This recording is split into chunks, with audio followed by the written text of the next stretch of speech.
Hi, everybody. This is Julinna Oxley here with Grand Strand Action Together. And we are here tonight to have a discussion about the future of policing in South Carolina. So I'm here tonight with Professor Seth Stoughton, who is a law professor at the University of South Carolina. And we're really excited to talk to him because he is a major national expert in policing and has written tons of articles and books on various aspects of policing. And so how it should work, how it does work, what are some modifications and changes that can be made. He has been interviewed all over the news recently. He's been on CNN and the Daily Show, and has had articles in the New York Times, the Atlantic Time, and everywhere else that you could possibly imagine if you want to be a public intellectual, which is a wonderful aspiration. So we're really excited to have Seth here tonight. And so what we're going to do is we're just going to have a discussion about the future of policing in South Carolina. When people have questions, they're just going to write them out into our chat, and I will be able to read those out from people who are watching live. So very cool. Okay, awesome. So we are in a really interesting national moment here with the Black Lives Matter movement. We have continuing protests in Portland, for example, which are related to the death of George Floyd. So we really have a groundswell of national emotion, which is being really played out in the public scene. There have been protests all over the United States, and we really haven't seen these kind of demonstrations for at least 50 years since the most recent civil rights movement in the 60s. So what do you think is different this time? Why do you think that George Floyd's death has really hit a vein in how things are going in the United States these days? Yeah, that's a great question. And before I answer that question, I apologize. I'm going to try turning off my overhead light because I just realized how washed out I looked. My shirt is not actually glowing. So there we go. Yeah, so I think there are a couple of things that have the convergence of a couple of different factors have led to what we've now seen, which is months of steady protests and calls for action and actual proposals by the legislatures of the various states and federal government. So here are some of those factors. One, cameras and social media. If we did not have video of the George Floyd incident, we would not be in the moment where we are. So cameras, cell phone video, bystanders video, body-worn camera video, I think that's contributed to putting us in our current moment. And there are some parallels here between the current moment and the civil rights era, right? It wasn't until newspapers and news stations started to televise and publish some of the pictures and news footage of the civil rights protests and the brutality that the protesters were met with, that the country as a whole sort of gasped and said, oh my, this actually is happening and we need to do something about it. So first, I think cameras, video footage, and social media. Social media is a pretty big difference today from, say, something like the Rodney King beating in the early 90s. Because in that era, you could talk about that incident at the water cooler at work or with your friends, but after the talking heads on TV stopped talking about it, that was kind of the end of the big public discussion. Today, people can not only keep that public discussion going via social media and very targeted social media, people who self-select into groups like the Movement for Black Lives or other Facebook groups or Twitter hashtags and the like. Not only can they keep that conversation going, but they can actually push that conversation in directions that we simply couldn't in society, where we sort of relied on traditional media to guide the conversation. Now we have groups like Campaign Zero and the 8 Can't Wait that are driving a conversation about how to address the problems that we see in policing. It's not just, sorry, go ahead. No, I was just going to say that makes a lot of sense because I think it also probably helps that we're in a pandemic and we're just sitting and watching things and waiting for things to happen on social media. And that was one particularly awful one, right? Yeah, I think that may be part of it, right? We aren't as distracted with the ebb and flow of everyday life, so we're a little more focused on stuff that we may not have been focused on because we would have been too busy maybe to pay as much attention. I think that's part of it. I think part of it is the fact that it was a particularly egregious incident. There was no questioning that that George Floyd's death at the hands of those officers was manifestly unjust. And that separates it from some of the instances that we've seen where I might think they are manifestly unjust, but someone else is arguing, or some group, police unions, for example, or law enforcement industry, or as an industry, or either representatives within law enforcement are saying that it may be questionable, but it's not as bad as it may first seem, or the like, right? So putting all of that stuff together, we have one other, I think, huge factor here, and that's the fact that this comes 5 years after the last time the nation turned its attention to policing in 2014 and 2015, when we had Walter Scott and Tamir Rice and a sad parade, a tragic parade of death, of officer-involved homicides. So since then, with social media and with video footage and with some of this other stuff that we've been talking about, there's been a lot of sustained public attention on policing. And we're at a point 5 years later where agencies have made some changes or said they've made some changes. So when they're saying we've made these changes, we've adopted these reforms, we're a better agency now, and we still see something like George Floyd, right, I think it compounds all of the frustration, because we in society, many of us thought that, wow, we really thought we were doing better than we are. And all of a sudden, the last 5 years at least of presumed progress turns out to have been maybe lip service, maybe a lie, maybe just not as effective, but that's infuriating. So I think the combination of all of these factors have led us to this current moment. I'm reluctant to call it a moment because, here we are, 5 months later, and we're still seeing a tremendous amount of attention. There are still protesters out every day in some parts of the country. And we're seeing elected officials who have previously been able to distance themselves from policing and police reform in a number of ways. We're seeing more engagement from elected officials at multiple levels, not just the local level, but also state and federal level. And we're seeing some bipartisan movement on issues related to criminal justice reform.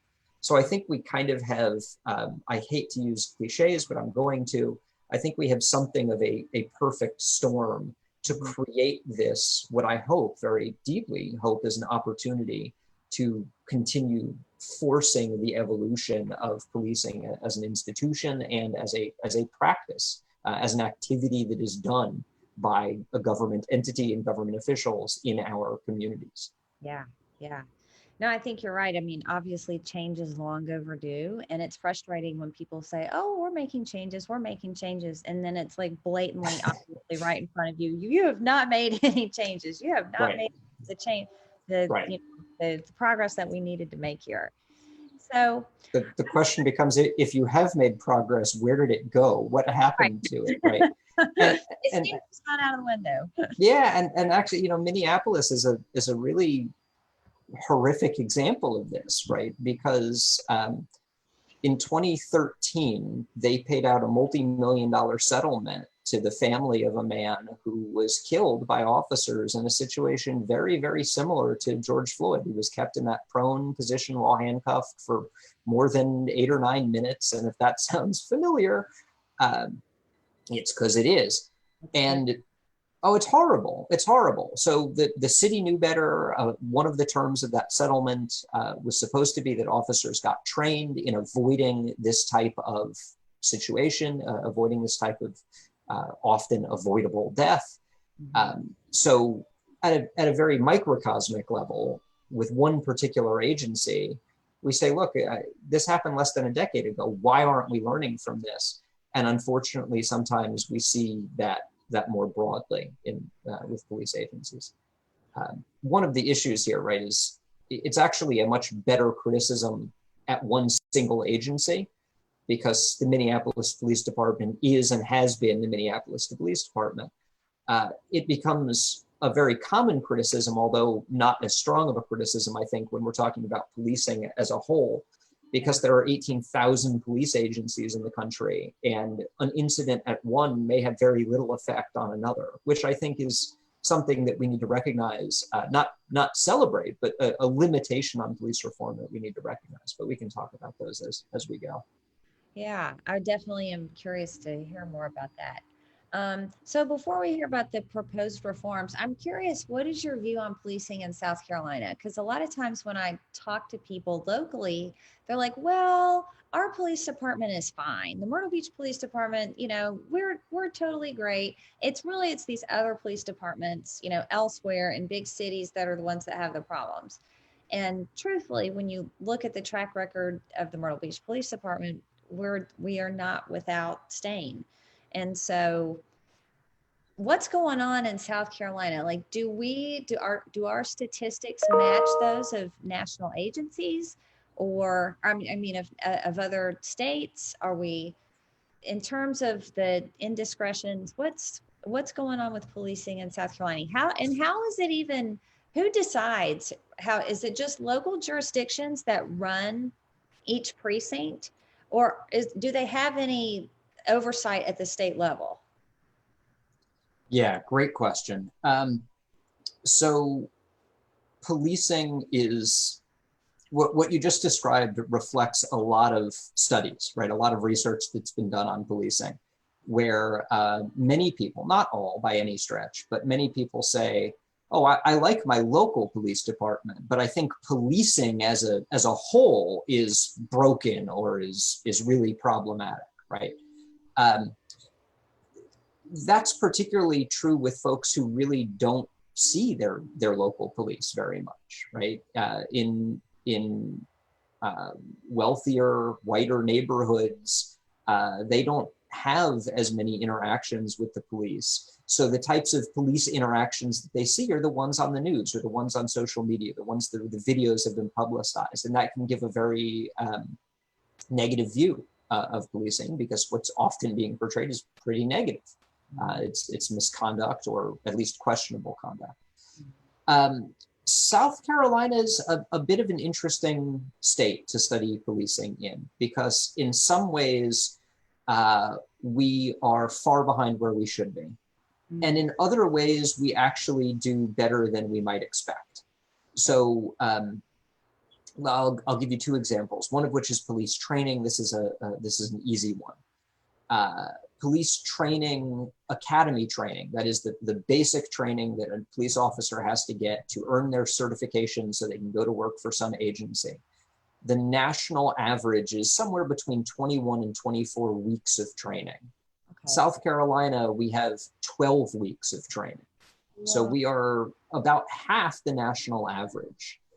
Where the national average is more than 800 hours, we are 480 hours. Wow. And compounding that, even before the COVID pandemic, our academy, for reasons that kind of make sense, our academy went, instead of teaching those 12 weeks at the academy, they now teach 8 weeks at the academy and 4 weeks of what they call academy directed training. So this is where an officer is working on their own via computer, working on worksheets, PDFs, videos,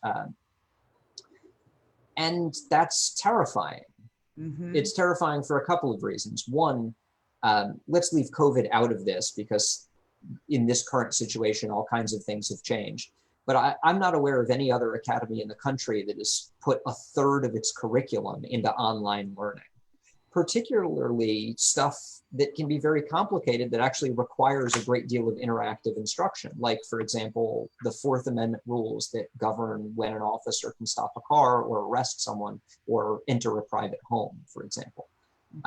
Those are complicated, and they really require more adult learning facilitated through discussion than an online an asynchronous online video and worksheet type presentation can possibly provide.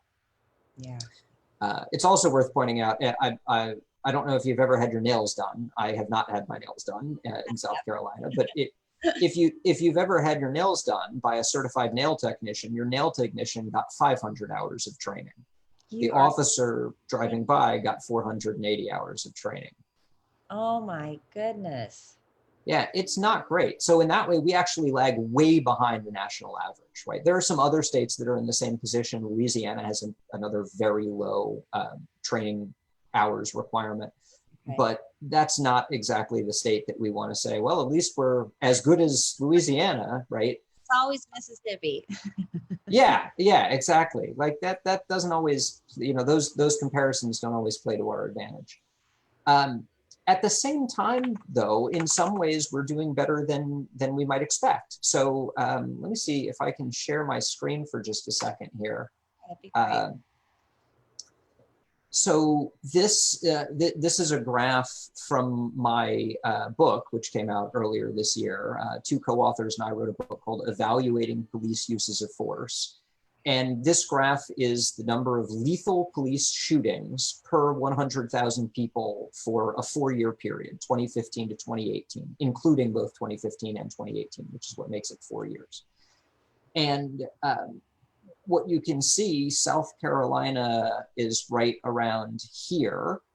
So although we're actually the 23rd most populous state in the country, we're the 29th, I believe, if I were to count this down. We have the 29th number of lethal police shootings per 100,000 people. We're actually just under the national average. So although we have really not near the amount of training that we should have, we're still, at least officers in South Carolina are not fatally shooting as many people as in some other states where they have significantly more training. I don't think we can just correlate those two things. And I don't want to suggest that that one, explains the other. In some ways, we're doing worse than we should be, and in some ways, we're doing better than we might expect. There are a bunch of other aspects of policing in the Palmetto State that are worth thinking about, though. Like, for example, well, do we have issues with racial profiling or with officers stopping and frisking and searching Black pedestrians or Black motorists at disproportionate rates? And we don't know. And the reason we don't know is because we don't collect that data, right? One of the things the state should do, and in my view needs to do, is do a much better job about data collection on stops, searches, the coercive aspects of a police encounter, the use of force, the use of tactical teams and forcible entries. These are things that other states, at least some other states, do gather, and that could give us a much better sense. So when I say, or when I get the question, tell me about policing the Palmetto State, I can say more than, well, here's the best anecdotes that I have, right? Some people like their police department, some people don't. We have this individual problem, or we've had this incident. If we want to get a more robust picture, we need more robust data. And that's something that the legislature has not done a great job so far of requiring agencies to collect and turn over. Wow. So we basically don't even collect data on the number of stops or arrests or anything. We don't collect the demographic data of any of that. So it's a little complicated. We have what's called the public contact survey or public contact reports. Okay. Any officer who pulls someone over or stops a pedestrian who does not issue a citation or make an arrest has to submit this public contact report. But if the officer writes a citation or if the officer makes an arrest, they don't need to submit this public contact report. Huh. It's only for what we might call warning stops, right? Or stops that don't result in some sort of enforcement action. So we actually have like 3 different sets of data that we can't compare easily, right? We have 1, the people who aren't cited or arrested, 2, the people who are cited, and 3, the people who are arrested. But we don't have an easy way to pull the demographic information from all of those, or to just say, well, let's look at the demographic information from certain citations against these people who were stopped but not cited. And that's a really important distinction, right? Here's an example. If a city is stopping a disproportionate number of Black drivers on the highway and citing them at the same rate and arresting them at the same rate, right? There might be a number of explanations. One of those explanations is the city might say, look, our rate of stops and citations or arrests, they are disproportionate to our city population. But we're talking about people we stop on the highway. That's people going past the city. So we don't need to look at the city and the city population. We need to look at the driving population in this stretch of road, right? In other words, what appears to be disproportionate might not actually be disproportionate. Yeah. That's one example. Okay. But without that data, we can't tell. I can't tell you, for example, here's another example.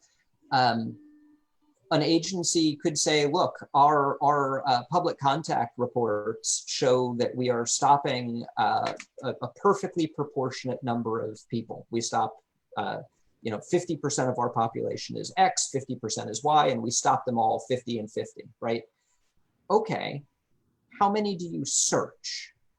If we don't track that data, then it might be that officers are significantly more likely to ask for consent to search or search in some other way Black motorists, but not white motorists, for example. Or they're significantly more likely to frisk Black and Latino subjects, but not white subjects, for example, right? We don't collect enough data to actually say that this is happening, or for an agency to say that it isn't happening. And I had the opportunity recently to speak to a legislative committee, a House committee.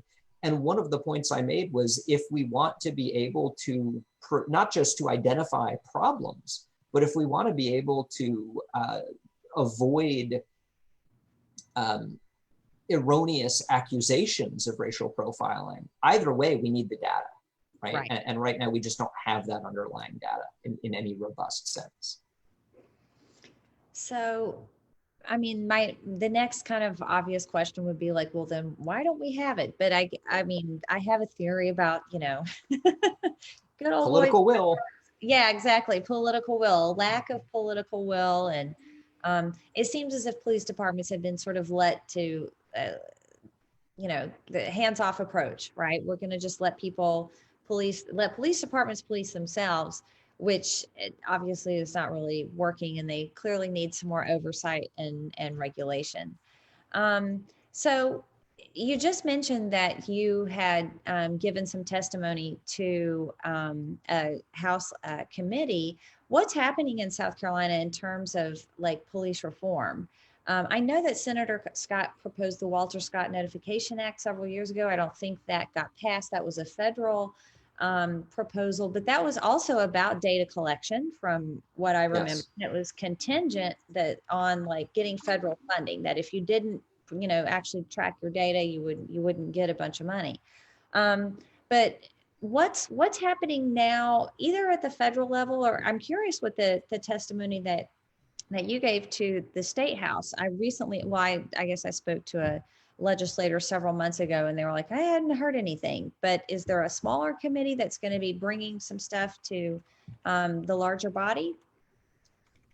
Yeah, that's a great question. And the short version, so I make sure I stay in my lane, is I'm not sure exactly how the House is structuring its approach here.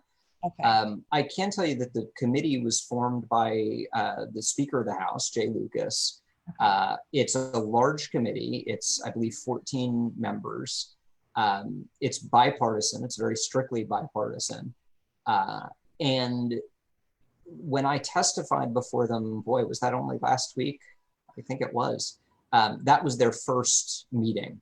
Oh, wow. So they heard from me, they heard from another academic at the University of Georgia School of Law who studies policing, and they heard from two solicitors. And that was their sort of intro. The idea was to get a broad introduction to as many issues as possible, because from what I understand, they are going to separate into 4 different subcommittees. Each subcommittee will be dealing with a number of issues that get characterized out. And then they'll come back in committee, and then they should hopefully develop a set of proposals that they can bring to the rest of the legislature. If this sounds like a slow process, I think we can expect it to be a slow process. Right. Legislation is, or at least often is, a slower process. And I am generally for that, because I think sometimes rushing to implement a legislative solution creates a sense of having accomplished something in the short term, but also sets up some problems that have to be addressed in the midterm and the long term. Right. The pictures, as far as police reform at the federal level and at the state level, the picture is complicated by the fact that we have so many different police agencies, right? There are, oh boy, 200 and some odd. I don't have the exact number, maybe even more than 300, but right around there, upper 200s, low 300s, number of police agencies in South Carolina, right? And you're absolutely right. They have generally been left to police themselves, because a police agency is a unit of local government. And the state has generally, although there are some obvious exceptions, the state has been generally, it has generally adopted the approach where localities can figure out what to do on their own. And then there are county sheriffs, and the county sheriffs are not subject to county authority. They are constitutional officers. So they don't actually, a sheriff does not work for the county commission. They may depend on them for their budget, but they work directly for the people. They are directly elected, right? Which means that it's very difficult, if not impossible, to get all of the agencies on one page, or to have a centralized state entity saying, this is the way we're going to do things in South Carolina in this regard. That would require new legislation, and potentially, if we're talking about sheriff's offices, potentially a constitutional amendment. Oh my goodness. Yeah, it is a difficult thing because it is so hyper-localized, because it's so diffused. Now imagine that at the federal level, where we're talking about 18,000 different police agencies across the country, and we have all kinds of issues to varying degrees with data and with use of force. And, you know, like that chart that I put up, I'm going to put it up one more time. There we go. Look at the difference, for example, between the number of lethal police shootings in New Mexico and the number in New York, or the number in Alaska and the number in New York. It's literally an order of magnitude, right? So that's a pretty significant difference. And one question that we might ask at the federal level or at the state level is, how can we be more like the states that are doing it right and less like the states that are doing it wrong? Right. Unfortunately, that's an easy question to ask and a hard question to answer. Yeah, that's what it sounds like. I mean, I almost feel like the system has been set up in a way so that it almost makes it impossible to regulate. This is not a question I'd anticipated asking you, but like now I'm thinking about it, when people say defund the police or abolish the police, I mean, maybe they're just saying, you know, we've got 200 agencies in this state, for example, let's get rid of 100 of them and then do something else with the other 100 that are left. I mean, it almost seems like it's going to be impossible to sort of make changes. I mean, and that's kind of, I guess I have a separate question about, you know, whether these changes are chipping away at the existing system is really going to generate, you know, the kind of changes that we're going to need, given that a lot of the problems that the police have to deal with are social problems. And if we could address those social problems in different ways, then we may not need quite as much policing. But now that when I heard you say how many agencies there were, I was like, well, now maybe this idea of defunding and getting rid of, the police, if there's too many of them, that they're too hard to regulate, that might actually not be a bad strategy. Yeah, so there are different things that we might mean if we're talking about defunding the police or abolishing the police, right? So one, and this is going to be a little academic, I apologize, but one big distinction is, are we talking about police agencies? Okay. Or kind of the institution of policing, or are we talking about the function of policing, right? That is the things that officers do. Mm-hmm. Police agencies, or the modern institution of policing, are pretty new, right? They date only back from the mid 1800s. So we don't even have 200 years of policing in its modern form. Oh, wow. So I don't think it's very difficult to imagine getting rid of a police agency, or maybe all police agencies. Mm-hmm. But I don't think we can actually get rid of the police function, because that's something that's been around since approximately human civilization, right? If we think about the police function as enforcing rules of various types, we can go back to the Code of Hammurabi a long, long time ago, where we can look at ancient Greece and ancient Rome, which did not have anything like what we would today consider policing, but which still had police-like functions, right? There were still people who were enforcing rules, maybe privately instead of publicly, maybe violently, maybe through litigation. Rather, we can see some rather strong parallels. So I'm skeptical of the idea that we can abolish policing as a function. Mm-hmm. When it comes to police agencies, I have to admit that I'm also skeptical of the idea that we can or should abolish all or most police agencies, because I think policing does fulfill a pretty important function in society. I think we have misapplied our police resources in society, but this is where defund the police comes in. Mm-hmm. When I talk about defunding the police, or when I talk to others who follow the defund the police rhetoric, what I see is more of a focus on building up other aspects of a public safety infrastructure, so that we don't need the police to do everything that we currently rely on them to do. Exactly. That's a little different than just cutting money from the police budget, right? If we think about the types of social issues that officers have to deal with by virtue of the job and by virtue of the types of calls that we in society make to the police, it's mental health and poverty and homelessness and alcohol and substance abuse and anger management and school discipline and a number of others. And the police, at best, the police can deal with that as an acute problem. There's an issue happening right now and I need to do something about it. But more often, what you're talking about is just an acute manifestation of a chronic problem. The police are not in a position to do anything about that. And the crazy thing is, almost all of the officers I talk to acknowledge that they don't want to be dealing with mentally ill individuals. They don't want to be doing, they don't want to be trying to diagnose whether someone's a danger to themselves, or deciding at what point they need to transport someone for involuntary psychiatric evaluation. Most of them don't want to be in schools dealing with what should be dealt with as disciplinary issues.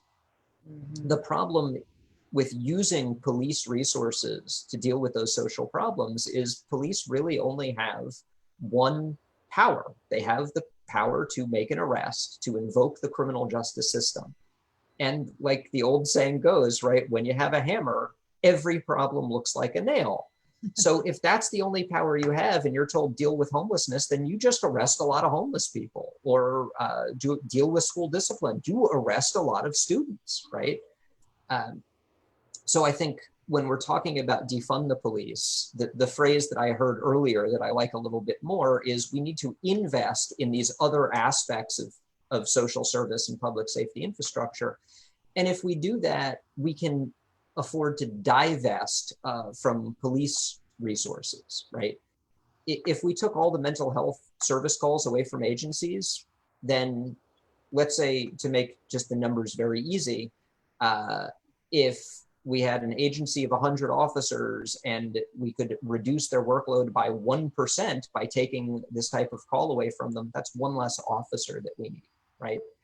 Right. That's something that police chiefs and sheriffs shy away from pretty hard because they don't want to see their employees left out in the cold. The good news in terms of this public policy discussion is just because you're reducing police resources, we shouldn't forget that we're also building up this other infrastructure. So there is always the possibility of saying, yeah, we're going to have fewer police officers, but a bunch of those folks may be appropriate and interested in getting hired into these alternatives that we're talking about, mental health response, right? An officer who has a degree in psychology and who actually kind of in a weird way enjoys dealing with mentally ill individuals might be a great fit for an alternative to a police response program. Right. That was a lot of rambling. I'm sorry.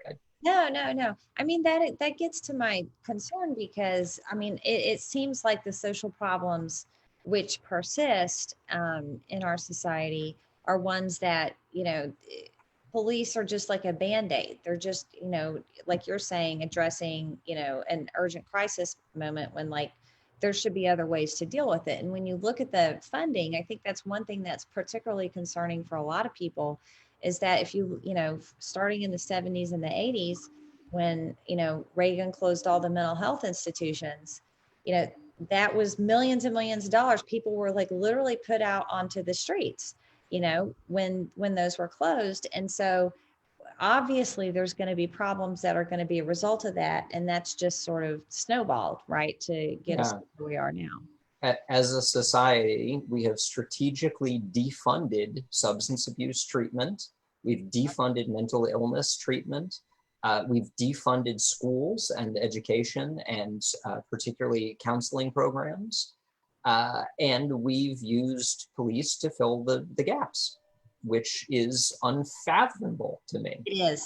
It really is. Like when you start looking at the trends of like what's happened over the last several decades, I wonder if it's like, did anybody, was this intentional? Was this somebody's grand plan? Or was it just like, you know, a few, you know, pieces of legislation here and there. And eventually, you know, we kind of got to this point. I don't want to like point fingers and say, you know, it was somebody's like, you know, conspiracy theory, like, oh, this is what they wanted.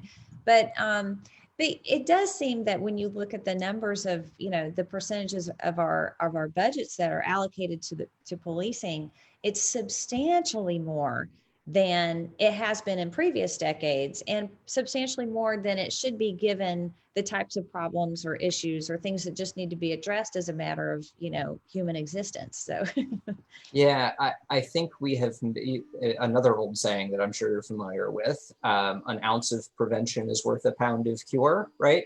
Yeah. Unfortunately, we society have put ourselves in the bucket of dealing with a bunch of these problems by throwing the pound of criminal justice as a cure. And one, that's foolish because in all of the social problems throughout American history, we haven't arrested our way out of any of them. Right. And two, that was, you know, second, that was predictable, right? When you don't have that ounce of prevention, you're setting the stage for needing that pound of cure. So it's not a surprise. We have oodles of empirical work, for example, that show that investment in things like early childhood education, counseling, health, Right. it pays dividends, right? It has economic benefits, it has health benefits, but some of that also takes upfront dollars, right? We can't. I don't think there's enough money in policing, even if we abolished agencies altogether. I don't think there's enough money in policing to actually fund the other aspects of public safety infrastructure the way we need to. That means we need additional monies. Yeah. And that's where we run into massive political opposition, right? our country, for whatever reason, has been and at times continues to be in this weird, like, who can cut the taxes most race. Mhm. Because we, I guess, haven't put it together that the tax dollars that we pay are what provide infrastructure. That's how we have roads. That's how we have, building codes and safety inspections and all of this stuff.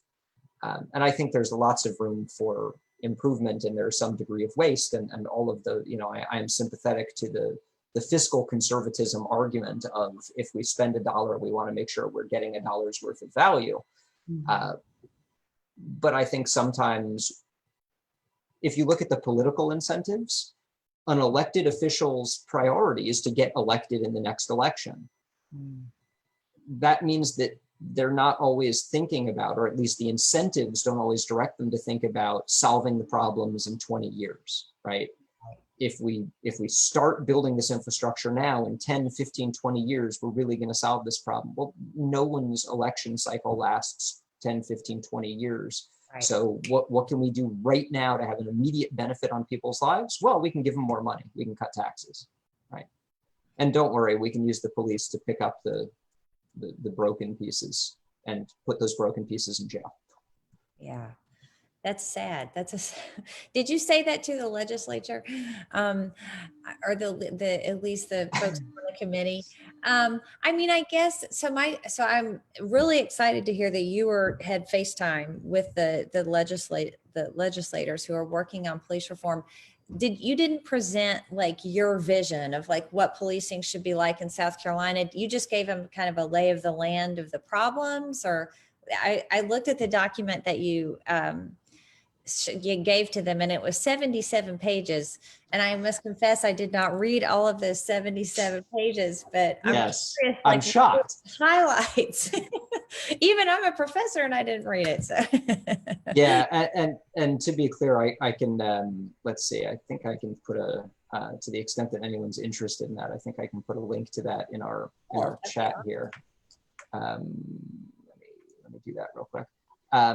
It's not all 77 pages of like my comments and thoughts. That would be a little much even for me.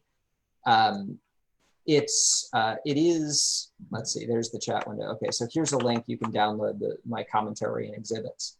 I had 18 or 19 pages of commentary in there, and then the rest were exhibits that I was providing to help support what I was saying. So I talked about 9 different issues in policing. I did not lay out a vision for policing because I think that that's something that has to be generated in a democratic way, right? I don't think it helps very much. I think there are all kinds of things that I can do to hopefully advance the conversation as a policing expert, but saying this is what policing should be is not really one of those things. So what I did is identify 9 discrete issues where I think legislative action is warranted. I think it can be of help, and where I see it being possible in the state level. Starting with the first point was we need a better overarching public safety infrastructure because we have over-relied on the police.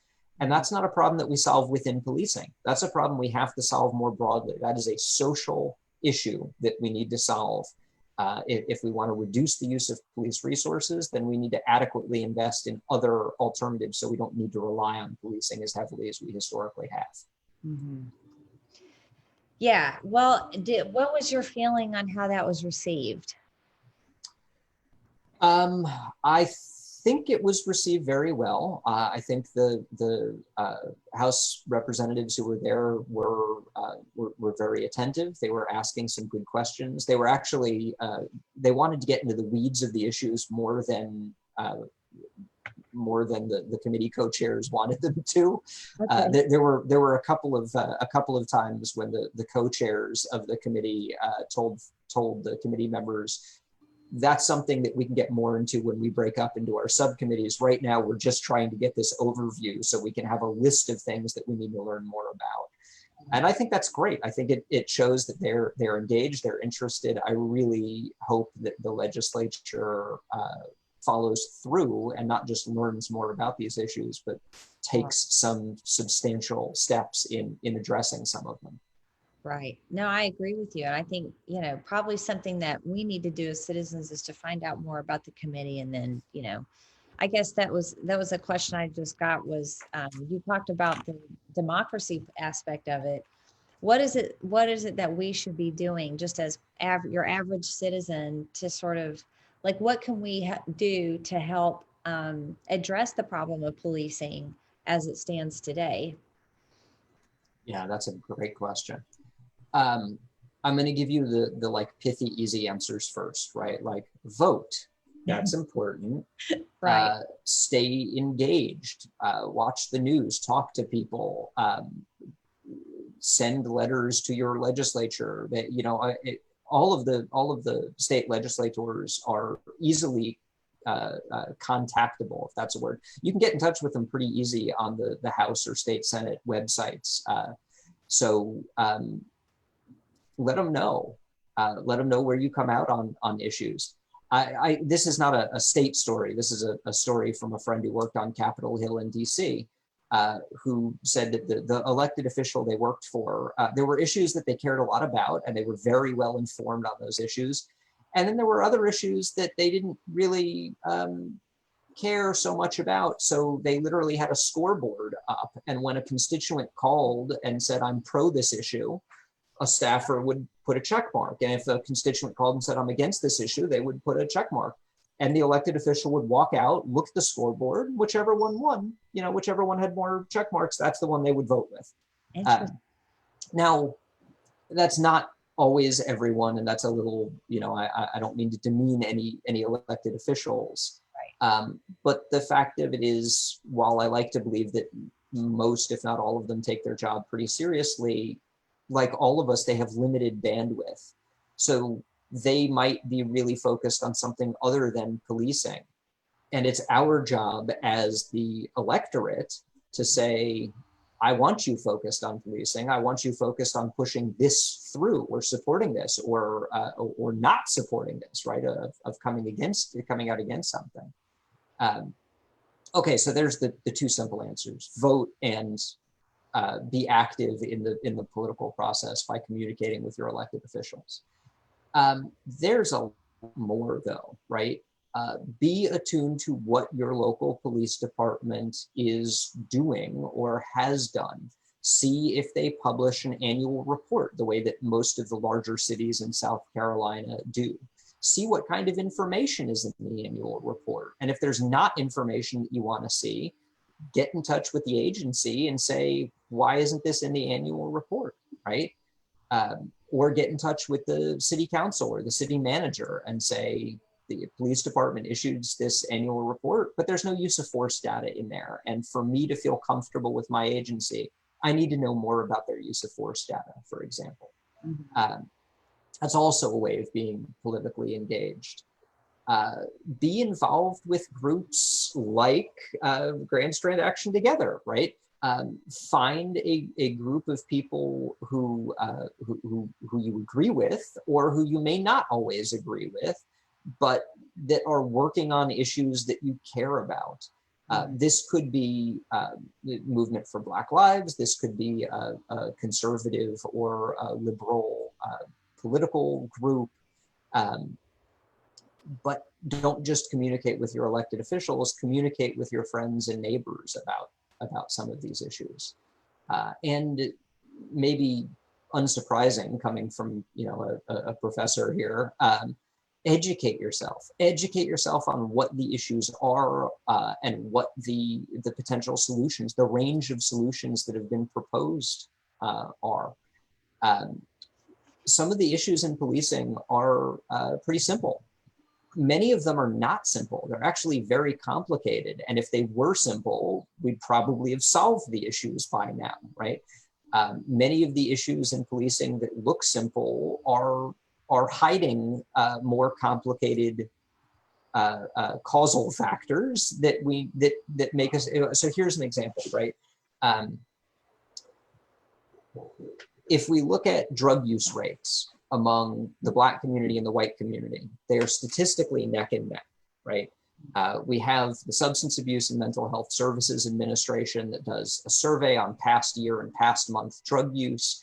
And it shows that usually within a statistical margin of error, drug use rates among whites are, I'm kind of making up numbers, but they'll be in the ballpark, 10.1%.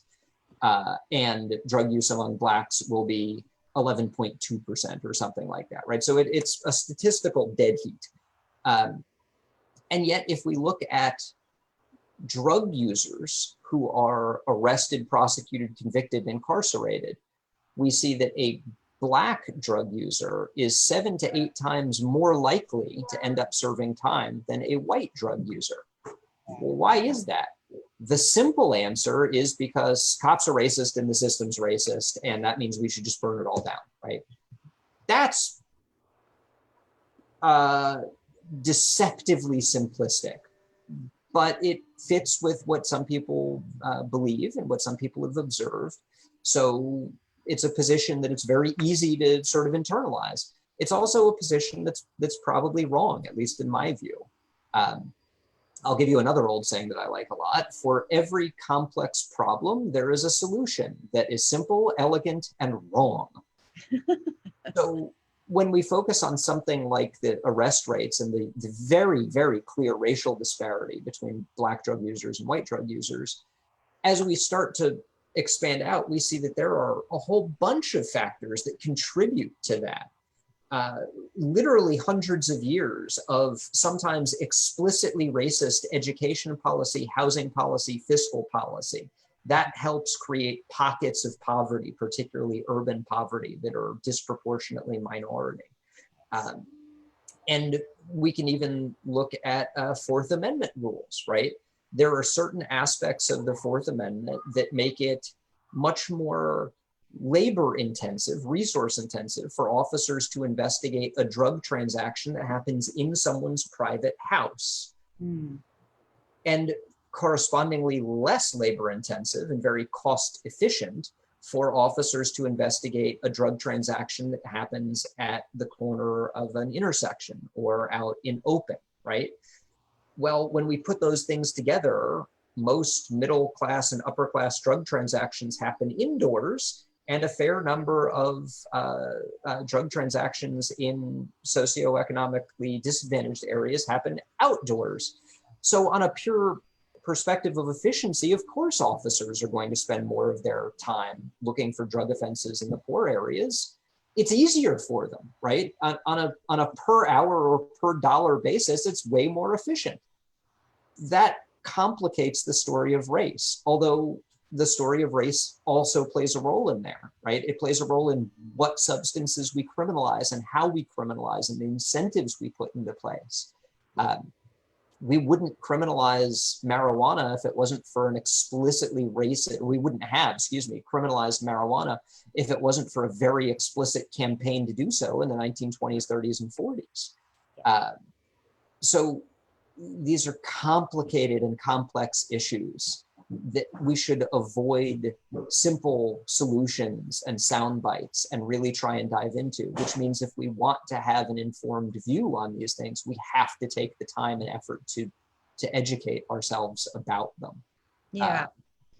I think I hear what you're saying. So you're saying, like, when we hear these statistics, which for me, I'm like, yeah, obviously it's a racist outcome. So one of the distinctions that we make in, I don't know, different kinds of philosophy is that, like, you can have your intention may not have been racist, but the outcome of what you did was racist.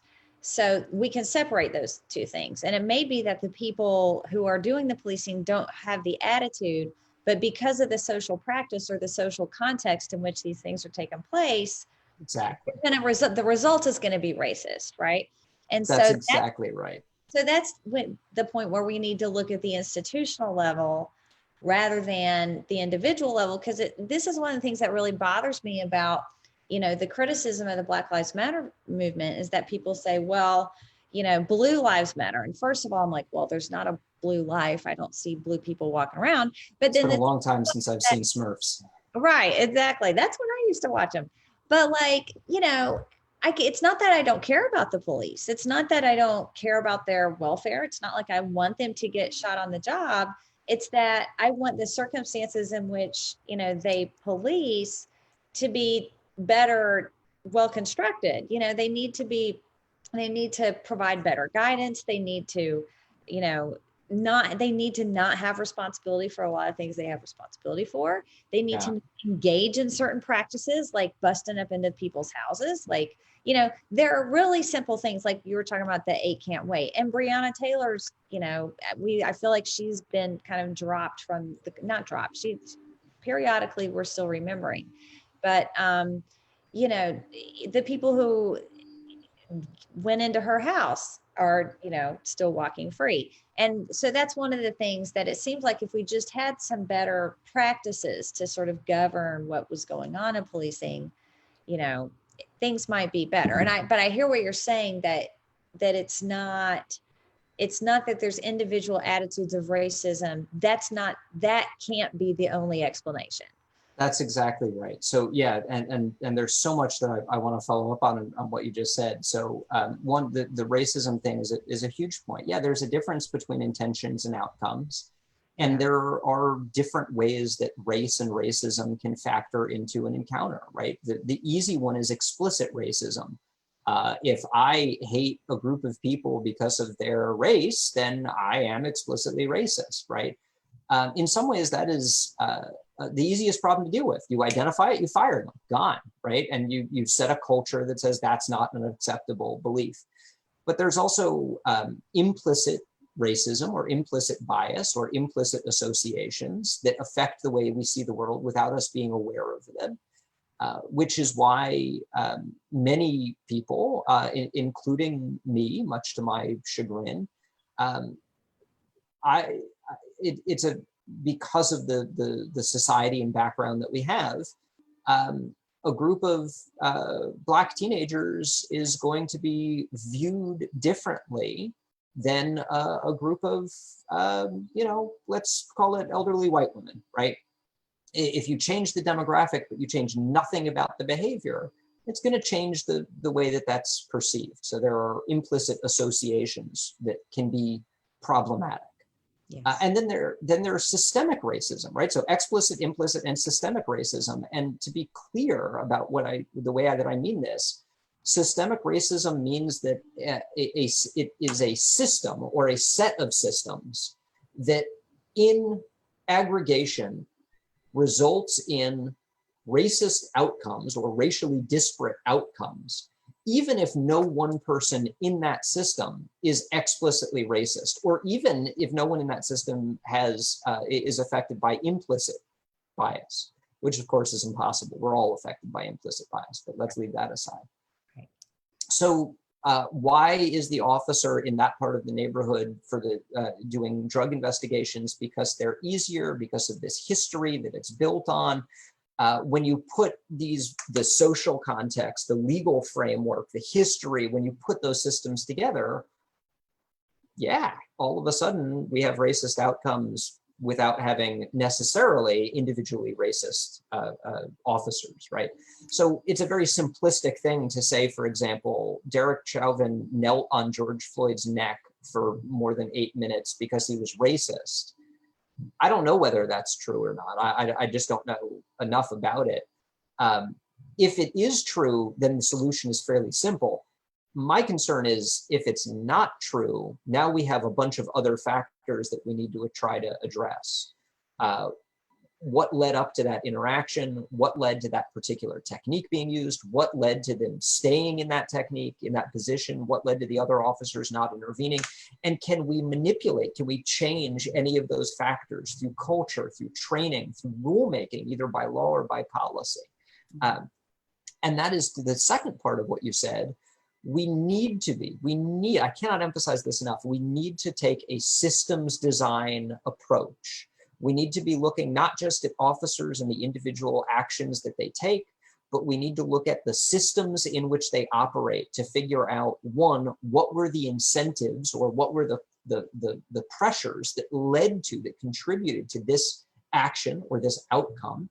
And two, what can we change to improve those outcomes, right? What can we do to prevent, even without having a discussion about individual accountability, which is obviously important. If Derek Chauvin is prosecuted and convicted, and 4 other officers go on to do basically the same thing, I would say that that is a failure, right? Mm-hmm. If he's not prosecuted, or if he's prosecuted and acquitted, but we change the system and it never happens again, if we avoid those next 4 incidents, then we may not have success because we do have an accountability problem with that one case, but at least we have something that looks more like success. Yeah. So I'm a very big believer in, we need to avoid individualizing bad actions, right? It's not just a bad apples issue. Sometimes the apples are going bad because there's something flawed in the barrel that is contributing to them going bad. And if we can build a better barrel, then we can prevent them from going bad. And that barrel may be in a warehouse that has leaks that's contributing to the barrels going bad. So if we think of the police agency as the barrel and society as the warehouse, right? We have to address the apples, we have to address the barrels, we have to address the warehouse. Yeah. Which is a kind of a stretched analogy, but I appreciate you bearing with me on that. I like that. That's good. No, I'm all about going to the 10,000 foot level. So yeah, and I mean, yeah, one of the things that makes this so tough is we got to do both, right? We have to look at the 10,000. We have to have the bird's eye view, and we have to have the worm's eye view. That's where data comes in. Yeah, that's useful. All right, holistic. We got to be holistic. That's right. Okay, so I have one more question. I think we've got about 5 minutes left before we need to quit. Sure. So the question is, what does divesting from the police do to address systemic racism in current policing practices right now?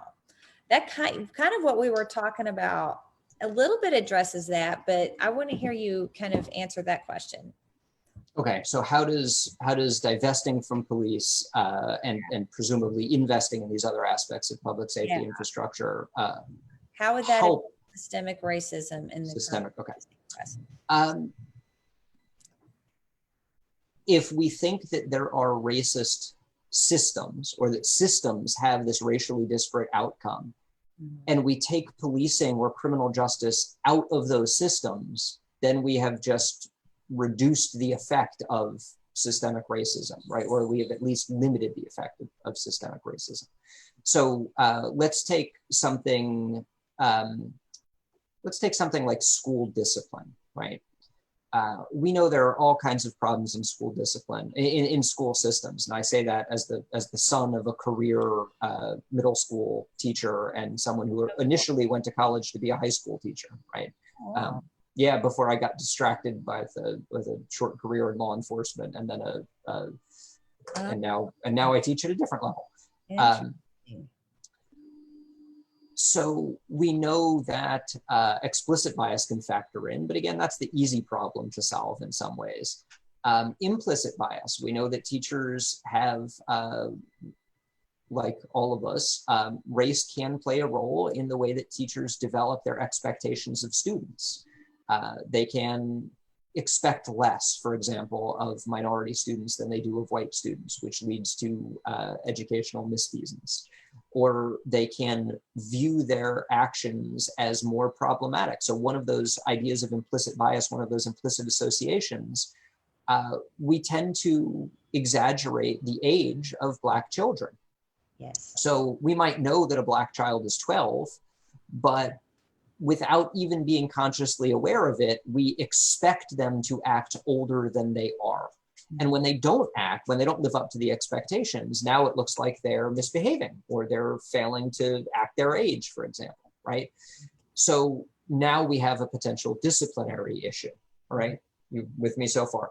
Yep. If we rely on the police to intervene, if we say this child is acting out in class and needs to be arrested under South Carolina's fairly recently revised disrupting schools law, then we have contributed to what is commonly referred to as the school to prison pipeline, right? A student who is arrested is significantly more likely to recidivate, more likely to be rearrested, more likely to get in trouble, less likely to graduate, and so on. If we can take policing out of or largely out of the context of schools, then we have reduced the impact of that systemic racism. We have taken criminal justice either out of the picture or we've dramatically limited the picture, right? I just earlier today, someone sent me a link to the story about police in Florida who arrested, right? Put handcuffs on an 8-year-old. I saw that, and I thought, how traumatic for that kid. For that kid, for his classmates, for, and sort of the in a really ironic sort of like dark irony sense, they couldn't handcuff the kid they arrested because the handcuffs aren't that small. They kept falling off his hand. Well, maybe that should be a clue, right? Like, fine, you should not be arresting somebody if their wrist won't fit in the handcuffs. Don't arrest that kid. I almost said that guy, but an 8-year-old is not a guy, right? And I have had 2 8-year-olds in my life. They're now older, but I cannot think of anything they could have done that would have merited arrest as an 8-year-old. So I got off on a little bit of a tangent there. I didn't mean to. So how would, if we divested police, if we took police out of the educational context to the same extent that they are now, then we would be dealing with issues that arose in the educational context through a different framework, more of a school discipline framework and less of a criminal justice framework. And that might not, indeed it will not, change the systemically racist aspects of school discipline, but it would reduce, if not eliminate, the systemically racist aspects of the criminal justice system with regard to school disciplinary problems. So that's one example. It's a relatively small one. We can see similar examples with things like mental health. We know there is a tremendous disparity in health care services between white communities and Black communities. Also between, it's not just race, right? It's also class, and even gender plays a role. But we know that there is a tremendous disparity in the quality of healthcare, including mental health care in poor areas and more predominantly Black areas, and wealthy areas and more predominantly white areas, right? We also know that mental illness has been, to a significant extent, criminalized. The single largest mental health services provider in almost every county in the country is the local jail, period, right? So if we built up the infrastructure where we had alternatives, where either we had treatment at a better chronic level, so we didn't have as many acute problems, or when we had alternatives for when those acute problems popped up, then we would again reduce the role of police in addressing those problems. And while it would not eliminate systemic bias from society generally, it would certainly limit the effect of systemic bias in that particular context, in the context of mental illness, for example. Sorry, let me rephrase that. It would reduce the impact of systemic bias in the criminal justice system by pulling at least a large number of mentally ill individuals out of that system and putting them into a system that is hopefully better designed for treatment and care. Yeah. I also think we could make every reform for policing that I've ever wanted to make. It is not going to solve systemic racism. It is not going to solve the problems of racism, right? I have said before, and I will continue to say, I don't think we have a race problem in policing. I think we have a race problem in society. And because policing is part of society, it reflects that race problem. And because of the nature of police interactions, it magnifies that problem.